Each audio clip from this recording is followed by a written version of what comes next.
এর জামানায় তিনজন ব্যক্তি নবী মুসা আলাইহিস সালাম যখন তুর পাহাড়ে যাচ্ছিলেন, নবী মুসা আলাইহিস সালামের সাথে তিনটা কথা বলেছিলেন। তোর মধ্যে এক ব্যক্তি ছিল যারা হাত নাই, পা নাই, চক্ষু নাই। নবী মুসা আলাইহিস সালাম তুর পাহাড়ে যাচ্ছেন, হাতও নাই, পাও নাই, দুটো চোখ নাই, দৃষ্টিহীন এই মানুষটা, আত্মাহীন এই মানুষটা বলতেছে ওয়াল্লাহ নবী দাউদ আলাইহিস সালাম, আল্লাহর নবী হযরত মুসা আলাইহিস সালাম, আপনি যাচ্ছেন আল্লাহর সাথে কথা বলার জন্য তুর পাহাড়ে। আপনি গিয়ে আল্লাহর কাছে জিজ্ঞাসা করবেন, আমার হাত নাই, পা নাই, চক্ষু নাই, আল্লাহ আমাকে কোন উদ্দেশ্যে কি সৃষ্টি করছেন নাকি এমনিতেই সৃষ্টি করছেন? সুবহানাল্লাহ। আমার আল্লাহ উদ্দেশ্যবিহীন পৃথিবীর কোন মাত্র সৃষ্টি করেন নাই। মানব জাতির মধ্যে একজন মানুষের হাত নাই, মা ও ভাইরা, ওই মানুষটা দুটো পা নাই, চক্ষু নাই, এমনি থেকে সৃষ্টি করছেন নাকি জানতে চেয়েছেন আল্লাহর কাছে নবী মুসা আলাইহিস সালামের মাধ্যমে। আপনি জানবেন আমার আল্লাহ কি আমাকে কোন উদ্দেশ্যে সৃষ্টি করেছেন নাকি? আল্লাহ রাব্বুল আলামিনের নবী মুসা কালিমুল্লাহ আলাইহিস সালাম তুর পাহাড়ে আল্লাহ রাব্বুল আলামিনের সাথে যার নেক বেশি হবে সে যাবে জান্নাতে। তাহলে আমি তওবার করলে আমার কোনো গুনাহ নাই, তাহলে আমার আল্লাহ আমাকে কোথায় নেবেন? বলেন বলেন। আল্লাহর ওলিদের সুহবতে আসলে আপনি যে তওবা করলেন, তওবার করে সিদ্ধান্ত নিলেন আর কোনো গুনাহ করবেন না, এই অবস্থায় যদি আপনি দুই একদিন অথবা দুই এক ওয়াক্ত নামাজ পড়া অবস্থায় মারা যান, তাহলে আল্লাহ পাক রব্বুল আলামিন আপনাকে মাফ করে দেওয়ার পরে আপনি মারা গেলেন, আর এখন আর আপনার কোনো গুনাহ ছিল না বলে আপনার কবর আযাব হবে না, কিয়ামতের ময়দানে হিসাব সহজে দিয়ে আপনি আল্লাহর জান্নাতে চলে যাবেন। মাহফিলে আসলে আল্লাহর ওলিদের সুহবতে আসলে লাভ না ক্ষতি? বলেন লাভ না ক্ষতি? আসছি যে আমরা লাভবান, কথা বলেন। এখন যদি মাহফিল থেকে তাড়াতাড়ি যান তাইলে তো লাভবান হবে, কথা বলেন। আগে গেলে লাভবান হবে নাকি আখিরি মোনাজাত নিয়ে গেলে লাভবান হবে? সন্তোষপুরের মরহুম হযরত পীর সাহেব হুজুর রাহমাতুল্লাহি আলাইহি তিনি একটা কথা বলতেন, প্রায় তার আলোচনার মধ্যে মাহফিলের মূল মগজ হলো তালিম, জিকিরের তালিম হয়েছে, তালিম দিয়েছেন। এই যে জিকিরের তালিমটা পেয়েছেন, এটা মাহফিলের মগজ মূল অংশ। আর একটা অংশ হলো আখিরি মোনাজাত, শেষ সময় হুজুর আপনাদেরকে নিয়ে তওবা করায় আল্লাহর কাছে কায়মুল বাইতে দোয়া করবেন।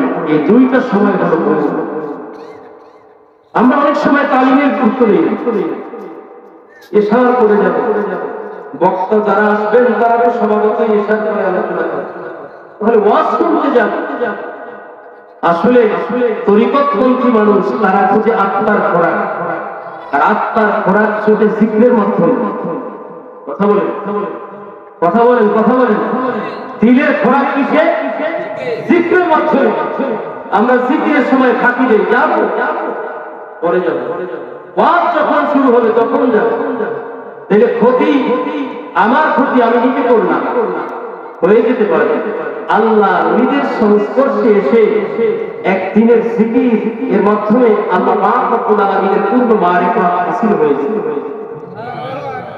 এজন্য তরিকতপন্থী যারা তারা এই লাইনে দৌড়াতেই থাকে, তারা জিকিরের সময় তাই ফাঁকি দেয় না।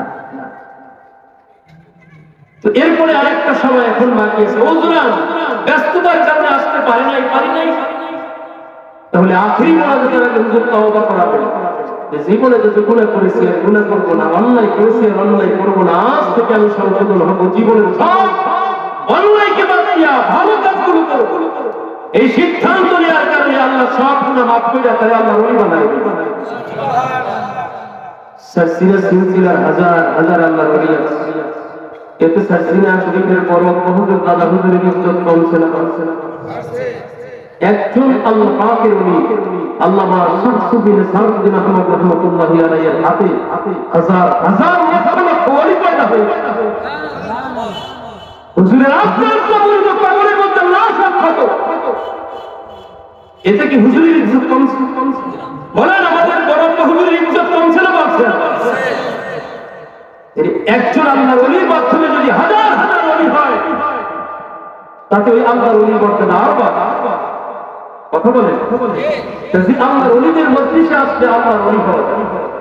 কথা বলেন, আল্লাহর ওলিদের মজলিসে আসলে কি হওয়া যায়? আল্লাহর ওলি হওয়া যায়। আপনি আল্লাহর ওলি হয়ে গেলে আল্লাহর ওলির হাতে হাত দিয়ে তওবা করে সদকা আদায় করে, তাতে আল্লাহর ওলিদের কোনো ক্ষতি হয় না, বরং তাদের পাওয়া হয়। কথা বলেন, আসছি খুশি না বেজার? বলেন খুশি না বেজার? আজকে গুনাহ মাফ করাই যাব, আল্লাহ যেন কবুল করেন, বলেন আমিন।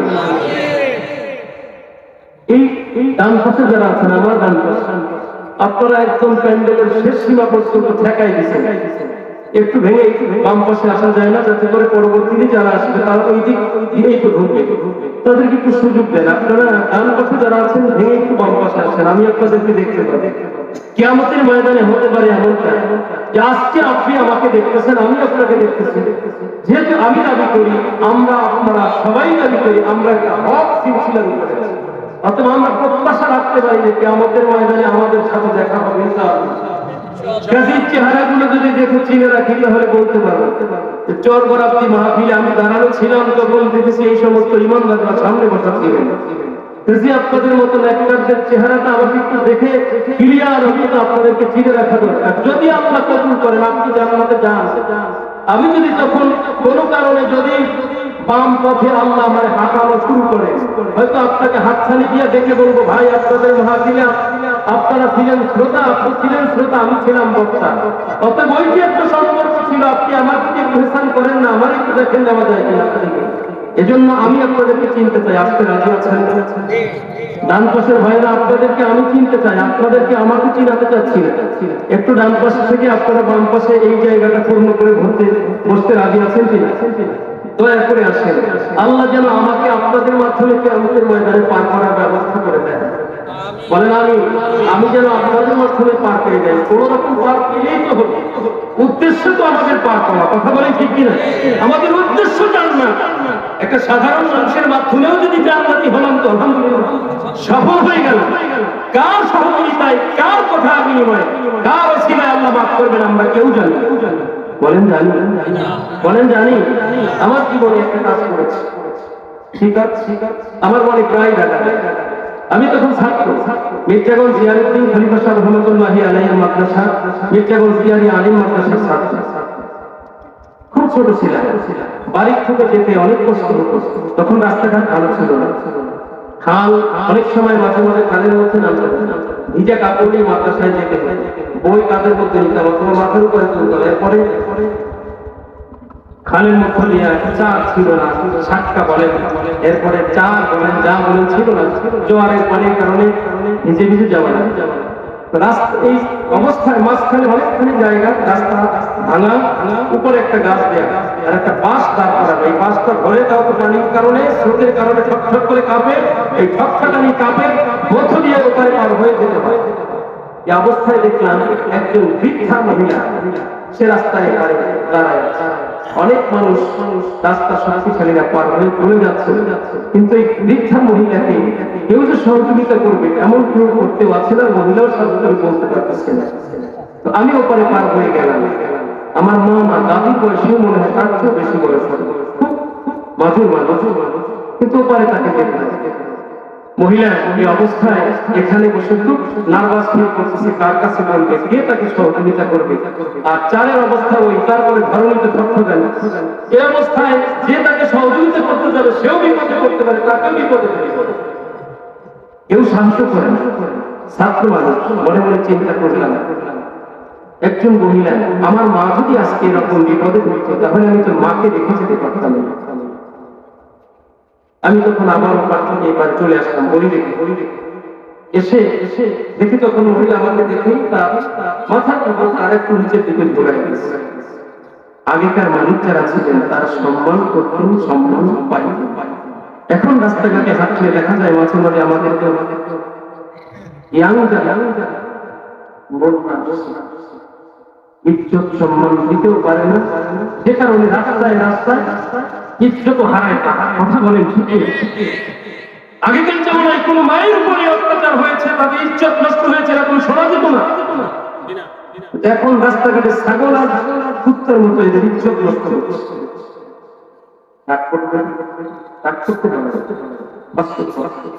আমি এবারে চলে আসলাম, যখন দেখলাম তিনি আরো নিজেকে সংকোচ বোধ করায় আমার সামনে নিজের উপরের কাপড়টা, মাথার উপরে কাপড়টা নিচের দিকে ঝোঁকাই বোধ করে সেখানে বসে আছে।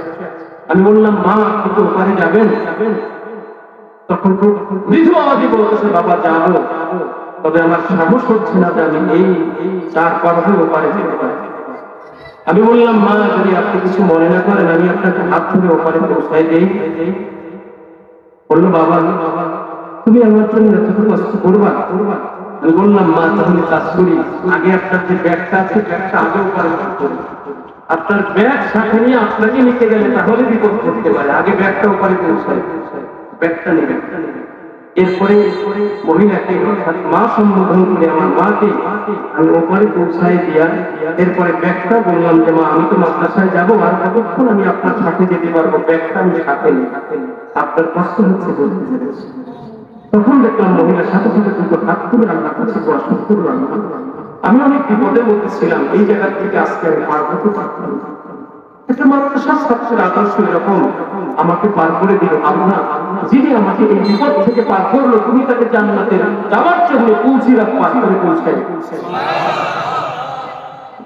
এটা একটা আমার মনে বারবার জায়গা দেয় যে মহিলা কি দোয়াটা করেছে আমার জন্য, যে আল্লাহ একটা মাদ্রাসার ছাত্র আমাকে 4 পার করিয়ে এপারে পৌঁছাই নিয়েছে, বিপদ থেকে মুক্ত করেছে। কুলসিরাতের ফুলটা বড় বিপদ, সেই বিপদ থেকে আল্লাহ তুমি তাকে পার করে জান্নাতে পৌঁছায়। আজও মাত্র সেই কথা তাই রেখাপাত করে। সম্মানিত সুধী, জানি না কার কারণে কার ছিলায় আমার আল্লাহ আমাকে ক্ষমা করবেন, আপনাকে ক্ষমা করবেন, এটা আমরা জানি।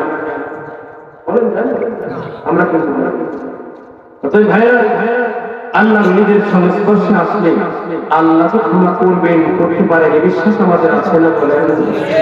বলেন আছে কিনা আমার ভাইরা?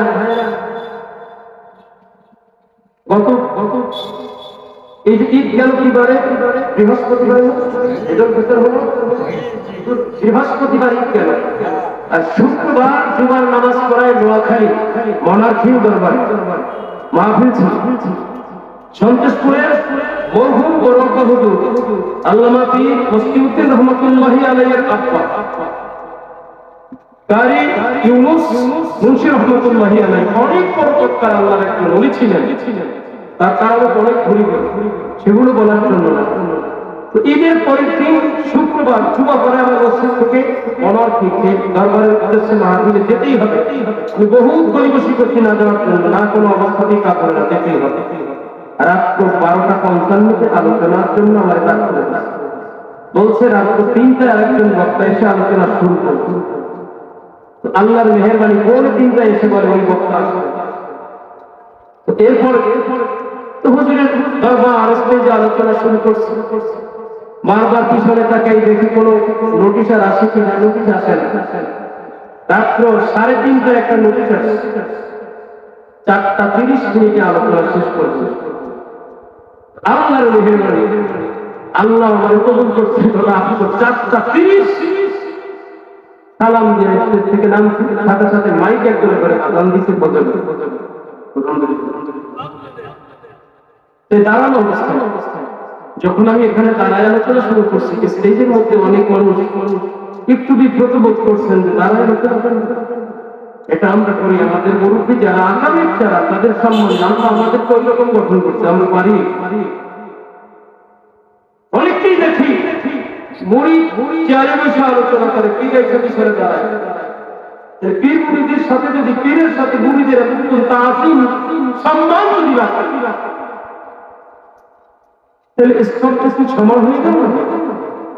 আমরা আমাদের মুরব্বীদের সম্মান করবো না, মুরব্বীদেরকে সম্মান করতে আল্লাহ শিখাই দিয়েছেন। মানলাম ইয়ারহাম সগীরানা ওয়া লাম ইউযাক্কির কাবীরানা আলাইসা মিন্না। যারা ছোটদেরকে স্নেহ করে না, মুরব্বী যারা তাদেরকে সম্মান করে না, নবী আমার বলেন তারা আমার বলেন না। তাহলে আমাদের উস্তাদ যারা, পীর যারা, আমাদের শাইখ যারা, তাদেরকে সম্মান করবো না। আমার নবীর শিক্ষা তাহলে আমাদের মধ্যে যদি প্রবেশ না করে, শিক্ষা অনুযায়ী আমল যদি না আসে, আমি বক্তার মাঝে কিয়ামত পর্যন্ত কোনো তাসির করবে? কথা বলেন। তাহলে ওস্তাদদের সম্মান করতে হবে কিনা? বলেন হবে কিনা? তা বলতে পারেন হুজুর যেখানে ওই পরিবেশ আছে থাকুক সেটা, কিন্তু আমরা এটা সম্মান মনে করি। আর যদি কোনো পরিবেশে মাঝে মাঝে দেখা যায় যে স্টেজটা এমন বসতে হবে, তাহলে বসে। অথবা যদি এরকম কোনো পরিবেশ না থাকে, তাইলে চেয়ার হুজুর যেটা বলবে এই চেয়ার ছাড়া কেউ বলে একটা চেয়ার, এতটুকু তাজিম মনে অবশ্যই রাখতে হবে। এজন্যই সার্কিলা দরবারে ওলামায়ে কেরামদের মর্যাদা আজকে দুনিয়ায় এত বেশি আল্লাহ বাড়াই দিয়েছেন। কথা বলেন সত্যি? রাগ করলেন আমার কথা? মোকাদ্দমায় এত কথা বলে ফেলেছি, বেয়াদবি মনে করবেন না? ভুল বলেছি, কষ্ট পেয়েছেন? কষ্ট পেলে ক্ষমা করে দেন। আল্লাহ যেন আমাকে একজন প্রকৃত আদরওয়ালা সন্তান হিসেবে কবুল করেন। আমার এখনো মা আছে, আমি আল্লাহর কাছে আজও আশা আমি বাবা বলেছি, মা বসা মায়ের পা ধরে কবল করে মায়ের আমার মা কপাল রাখা ছিল, আমার মা আমার গানও বাবু দাঁড়িয়ে আমি আমার মায়ের মুখ থেকে 4টা চুমু খেয়ে মা ফিরে আসছি। আমার মা আমি সেই মায়ের থেকে এতটুকু দোয়া নিয়ে আসছি। মা বাবার দোয়ায় কোনো লাভ বলেন আছে? বাবার আছে? আমার বাবা আছে? আমার বাবার কাছে গেল, বাবার কদম বাবা মাথায় হাত দিয়ে অনেকক্ষণ সময়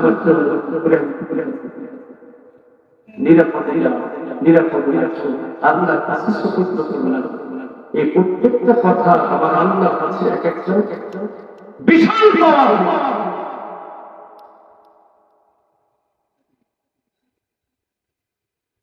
কথা বলেন, বাবা এক কথা বলছেন,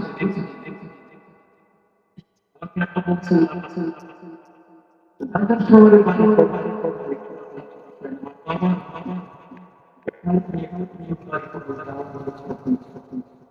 আনুষ্ঠানিকভাবে কেবল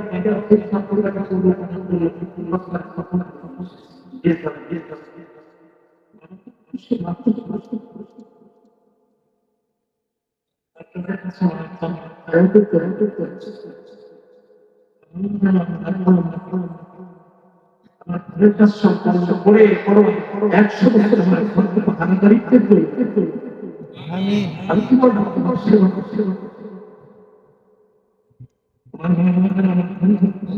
ঘরে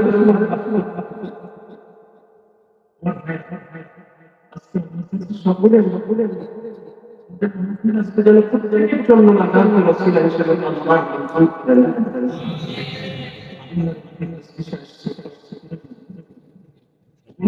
সবাই আমি বলতে পারি না আমার হাজারে গুণ আছে, আমার যে গুণ মহাপীঠে আপনাদের মাঝে দ্বিতীয় করে সবচেয়ে বড় পৃথিবীতে যদি একজন থাকে আমি মনে করেছিলাম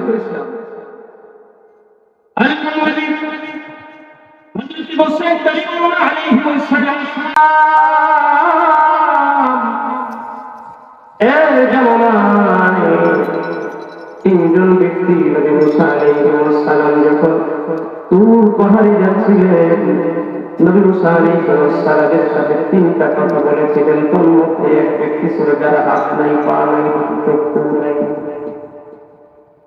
নবী মুসা আলাইহিস সালাম তুর পাহাড়ে যাচ্ছেন, হাতও নাই, পাও নাই, দুটো চোখ নাই, দৃষ্টিহীন এই মানুষটা, আত্মাহীন এই মানুষটা বলতেছে ওয়াল্লাহ নবী আপনি যাচ্ছেন আল্লাহর সাথে কথা বলার জন্য তুর পাহাড়ে, আপনি গিয়া আল্লাহর কাছে জিজ্ঞাসা করবেন, আমার হাত নাই, পা নাই, চক্ষু নাই, আল্লাহ আমাকে কোন উদ্দেশ্যে কি সৃষ্টি করছেন নাকি এমনিতে সৃষ্টি করছেন? সুবহানাল্লাহ। আমার আল্লাহ উদ্দেশ্যবিহীন পৃথিবীর কোন মাখলুক সৃষ্টি করেন নাই। মানব জাতির মধ্যে একজন মানুষের হাত নাই, মা ও ভাইরা, ওই মানুষটা দুটো পা নাই, চক্ষু নাই, এমনি থেকে সৃষ্টি করছেন নাকি জানতে চেয়েছেন আল্লাহর কাছে নবী মুসা আলাইহিস সালামের মাধ্যমে। আপনি জানবেন আমার আল্লাহ কি আমাকে কোন উদ্দেশ্যে সৃষ্টি করেছেন নাকি? আল্লাহ রাব্বুল আলামিনের নবী মুসা কালিমুল্লাহ আলাইহিস সালাম তুর পাহাড়ে আল্লাহ রাব্বুল আলামিনের সাথে যখন দেখা করতে গেলেন, তিনজন মানুষের পক্ষ হতে এই ব্যক্তির কথা জিজ্ঞাসা করলেন, আল্লাহ একজন মানুষ আপনার কথায় আমাকে জানতে চেয়েছেন, আপনার কাছে জানতে বলেছেন, ওনার দুইটা হাত না, দুটো পা না, চোখের দৃষ্টিও নাই, জন্মগত ভাবে আল্লাহ তাকে এত অন্ধ বানাই দিয়েছেন, দুই হাত দুই নাই, দুই হাত নাই, দুটো পা নাই, জানতে চেয়েছেন তাকে কি আপনি কোন উদ্দেশ্য সৃষ্টি করেছেন নাকি? আল্লাহ রাব্বুল আলামিন বললেন, ও মুসা, আমি আল্লাহ রাব্বুল আলামিন জাহান্নামের মধ্যে একটা ছিদ্র রেখেছি, এই মানুষটা আকৃতি যতটুকু, ওই ছিদ্রটাও আমি আল্লাহ ততটুকু রেখেছি, ওই মানুষটাকে দিয়ে জাহান্নামের সেই ছিদ্রটা আমি পরিপূর্ণ করব। মুসা আলাইহিস সালাম এই মানুষটার কষ্ট দেখা পরিমাণ চিন্তা করলেন, পৃথিবীতে তার এত বড় কষ্ট, তার হাত নাই, পা নাই, আমার চোখের দৃষ্টি শক্তিও নাই, এরপর আবার আল্লাহ রাব্বুল আলামিন তার জন্য ভালো কোন সুসংবাদ শোনালেন না, দিলেন না। আল্লাহ বললেন, মুসা, আমি আল্লাহ তাকে জাহান্নামের একটা ছিদ্র পরিপূর্ণ করার জন্য সৃষ্টি করেছি। এই কথাটা শুনে মুসা আলাইহিস সালাম মুক্ত হয়ে গেলেন, আল্লাহর এই কি সিদ্ধান্ত! এমন একটা সৃষ্টির ব্যাপারে আল্লাহ রাব্বুল আলামিনের সিদ্ধান্ত, এবং এটা আমার আল্লাহ কেমন সিদ্ধান্ত নিলেন? মুসা আলাইহিস সালাম প্রত্যাবর্তন করলেন, ওই লোকটা জিজ্ঞাসা করলেন, ও নবী মুসা, আমার পক্ষ থেকে আমার আব্দটাকে আল্লাহর কাছে আপনি পেশ করেছিলেন? হ্যাঁ, পেশ করেছিলেন। কি জবাব পেয়েছেন? আল্লাহর নবী মুসা আলাইহিস সালাম বলেন, রে ভাই, আপনার প্রশ্নের জবাবে খুব ভালো জবাব পাই নাই, তাই আমার মনটা বড় ভারাক্রান্ত। এমন কি জবাব পেয়েছেন নবী গো, যেই জবাব শুনে আপনার মনে বড় কষ্ট পেয়েছে? নবী মুসা আলাইহিস সালাম বলেন, ও ভাই, আমি আল্লাহর কাছে বলার পরে আল্লাহ জানাই দিয়েছেন, ও মুসা, ওই লোকটাকে আমি জাহান্নামের একটা ছিদ্র পরিপূর্ণ করার জন্য সৃষ্টি করেছি। এই কথাটা শোনার কারণে আমি মনে মনে বড় ভারাক্রান্ত অবস্থা নিয়ে এসেছি, আমি মনে মনে কষ্ট পেয়েছি। জগতে তুমি কোন সুখ শান্তি ভোগ করতে পারলে না, আল্লাহ এত সুন্দর জমিন, এত সুন্দর পৃথিবীর কোনো কিছুই দেখতে পারলেন না, কোনো কিছু করতে পারলে না, কষ্ট হতে পারলে না। এরপরেও তোমাকে আল্লাহ জাহান্নামের ছিদ্র পূর্ণ করার জন্য সিদ্ধান্ত নিয়েছে, এটা আমার কাছে কেমন যেন মনে হয়েছে, সেই কারণে কষ্ট পেয়েছি। লোকটা ইতিপূর্বে যতদিন প্রশান্তি লাভ করে আলহামদুলিল্লাহ করেছে, আল্লাহর প্রশংসা করেছে, তার চেয়ে মনে হয় যেন কোটি কোটি গুণ খুশি হয়ে চিৎকার আলহামদুলিল্লাহ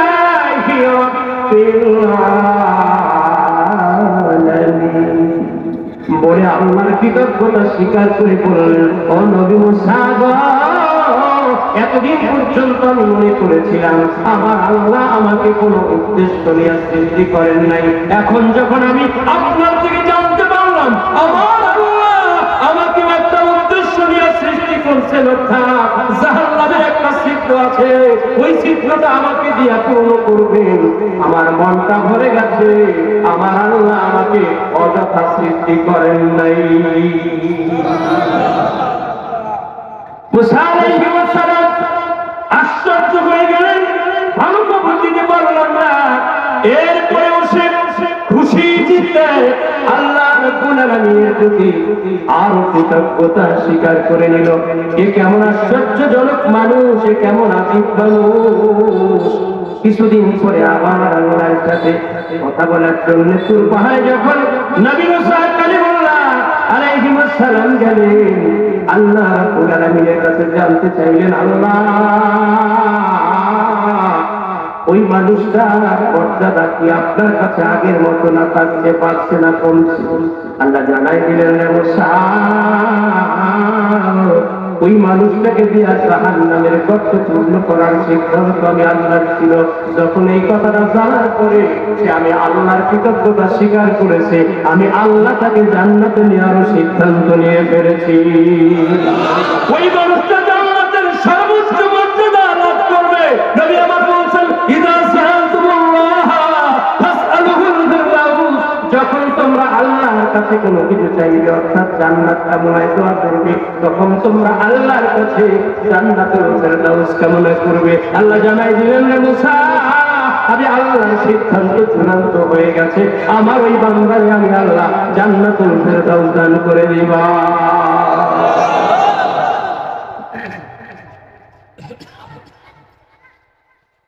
আজকের থেকে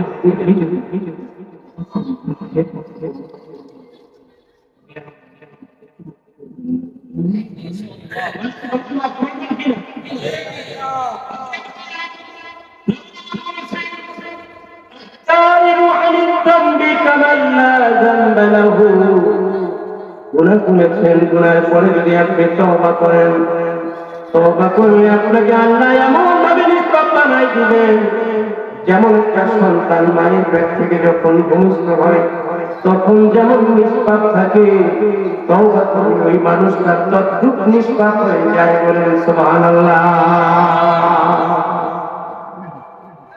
আল্লাহ তাআলার মজলিসে আসলে লাভ না ক্ষতি, লাভের বাজার আসলে লাভটা বুঝে যান। আসছেন তো লাভবান হওয়ার জন্য, আপনার জন্য আল্লাহ সৌভাগ্যের দ্বার খুলে দিয়েছে।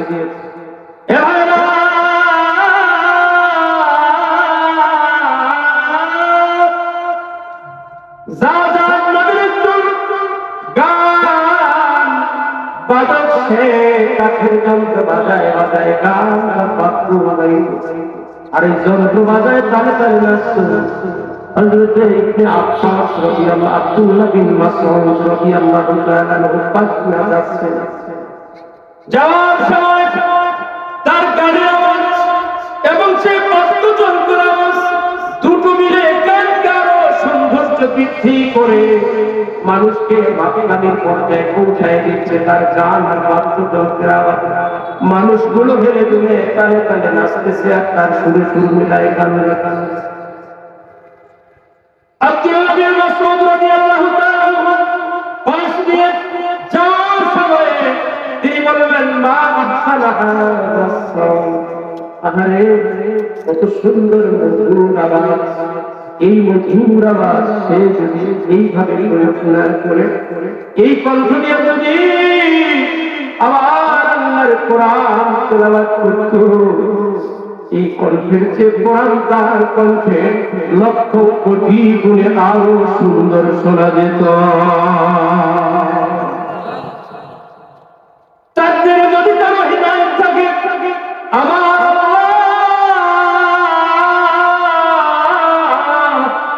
তার হিদায়াতের বাণী পৌঁছায় দেন। গান গাচ্ছে, বাদ্য বাজাচ্ছে, তার ভিতরে এই মানুষগুলোর এই ইমেজ, এই আনন্দ ঘনমূর্তি তার কানের মধ্যে আওয়াজ চলে গেল। পথিক একজন মানুষ কি যেন বলে গেছে, তিনি গান বন্ধ করে দিলেন, বাজনা বন্ধ করে দিলেন। সমস্ত মানুষ অস্থির হয়ে গেল। বললেন গান তো আমি গাচ্ছিলাম, বাজনাও তো আমি বাজাচ্ছিলাম, আপনারা স্থির না হয়ে ধীরস্থির হন, আমার কানে একটা আওয়াজ আসছে, আপনারা পিছন দিক থেকে কিছু শুনছেন নাকি? বলে হ্যাঁ। পিছনের মানুষগুলো বলে হ্যাঁ শুনেছি। কি শুনেছেন? বললেন আমরা একজন মানুষ এখান থেকে যাচ্ছে, তিনি পড়ে গেছেন, আপনার এই কণ্ঠ দিয়ে গানের পরিবর্তে কোরআন তেলাওয়াত করলে গানের চেহারা সুন্দর শোনায়। এই কথা শোনার পরে তিনি বললেন ওই লোকটার পরিচয় কি জানেন নাকি? বললেন কয়েকজন মানুষ আমরা তারে চিনি। কেমনে চিনেন? নাম কি? বলেন তার নাম হলো আব্দুল্লাহ বিন মাসউদ। তিনি আখির জামানার সর্বশ্রেষ্ঠ মর্যাদাবান নবী মুহাম্মদুর রাসূলুল্লাহ সাল্লাল্লাহু আলাইহি ওয়াসাল্লামের একজন সম্মানিত সাহাবী। এই কথা যখন তিনি শুনলেন, আখির জামানার সর্বশ্রেষ্ঠ মর্যাদাবান নবী মুহাম্মদুর রাসূলুল্লাহ সাল্লাল্লাহু আলাইহি ওয়াসাল্লামের একজন সম্মানিত সাহাবী শোনার পরে তার দিলের ভিতরে, কানের মধ্যে শব্দটা যেন এমন ভাবে লেগে গেছে, দিলের ভিতরে গিয়ে হিট করছে। তিনি বললেন ও ভাইরা, আমি একটু সময়ের জন্য নবীর সাহাবী আব্দুল্লাহ বিন মাসউদ রাদিয়াল্লাহু তাআলা আনহুর সাথে দেখা করতে যাব, আপনারা যান, যান, পথে চলে যান। আমি আজকে দিনের জন্য গান এখানে মুলতবি করে দিলাম। সুবহানাল্লাহ। দৌড়ায় দৌড়ায় গিয়া আব্দুল্লাহ বিন মাসউদ রাদিয়াল্লাহু তাআলা আনহু এবং তার সাথে দুই তিনজন সাহাবীর সামনে গিয়ে তিনি গেছেন, গিয়ে তার পা ধরা। সুবহানাল্লাহ। গিয়ে বলতেছে হুজুর আপনি আমার ক্ষমা করে দেন, আর আমার তো অবাক করান, আমি কালে মধ্যে আওয়াজ দিয়ে বলতে হুজুর আমি কালে পরে মুসলমান হতে চাই। কে তুমি? কি হয়েছে? বললেন হুজুর আপনি একটু আগে রাস্তা একটা লোকের কানের আওয়াজ শুনি না মন্তব্য করে আসছেন ওই লোকটা, আমি সেই লোকটা। হুজুর আপনি নাকি বলছেন এই কণ্ঠ দিয়ে গান বাদ্য মানুষকে শোনায় তিনি আনন্দ দিচ্ছে, আর এই কণ্ঠ দিয়ে যদি সে আল্লাহর কোরআন তেলাওয়াত করে, এখন গানের আওয়াজ তার কণ্ঠে যতটা ভালো শোনা যায়, এর চেয়ে আল্লাহর কোরআন তার কণ্ঠে অনেক বেশি ভালো শোনা যাবে।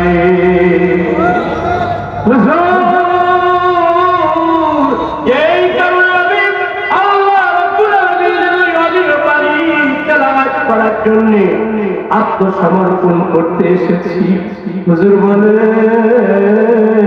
আমি এ পর্যন্ত জীবনে কোনো ভালো কাজ করি নাই, কোনো ভালো কাজ আমি এ পর্যন্ত সমর্থন করি নাই, অন্যায় করে বেড়াইছি, নারী পুরুষ এক মধ্যে সে দিয়ে আমি গান বাদ্য করেছি।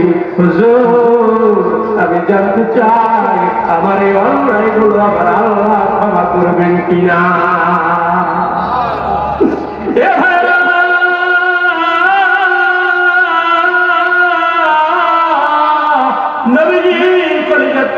সাহাবী আব্দুল্লাহ ইবনে মাসউদ রাদিয়াল্লাহু তাআলা জানাই দিলেন ও ভাই যান, তোমার মনটা শান্ত করো, আমার আল্লাহ জানাই দিয়েছেন কুল ইয়া ইবাদিয়াল্লাযীনা আসরাফু আলা আনফুসিহিম লা তাকনাতু মির রাহমাতিল্লাহ ইন্নাল্লাহা ইয়াগফিরু যুনুবা জামিআ।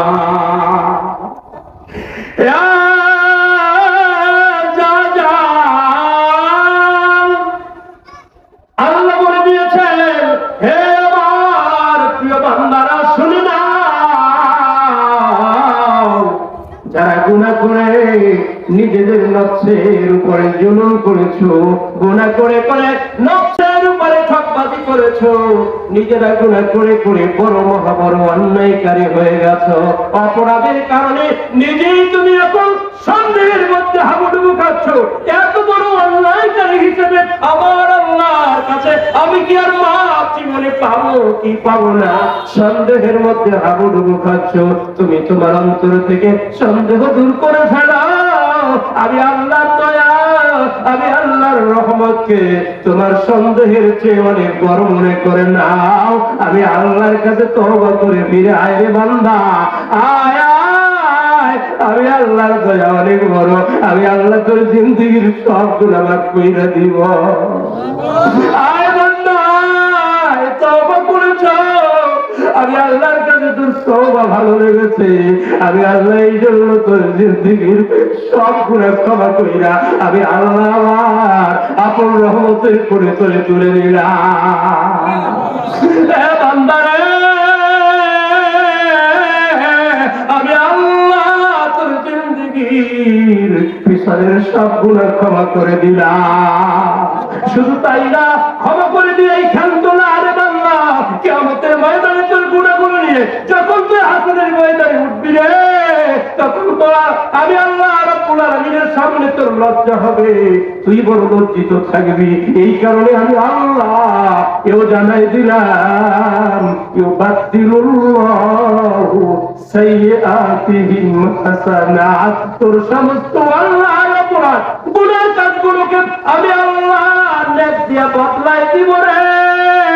অর্থাৎ তোর পিছনের সব গুনাহগুলোকে আমি আল্লাহ নেকি বানাইয়া দিব। ও জাযান,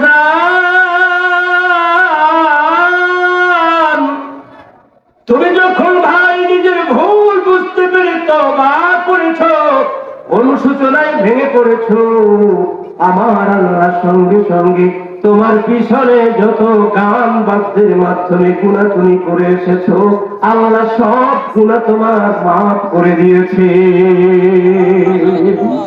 ও জাযান, এইবার তুমি বলো কি করবে? তিনি হাত বাড়াই দিয়া বললেন, হুজুর,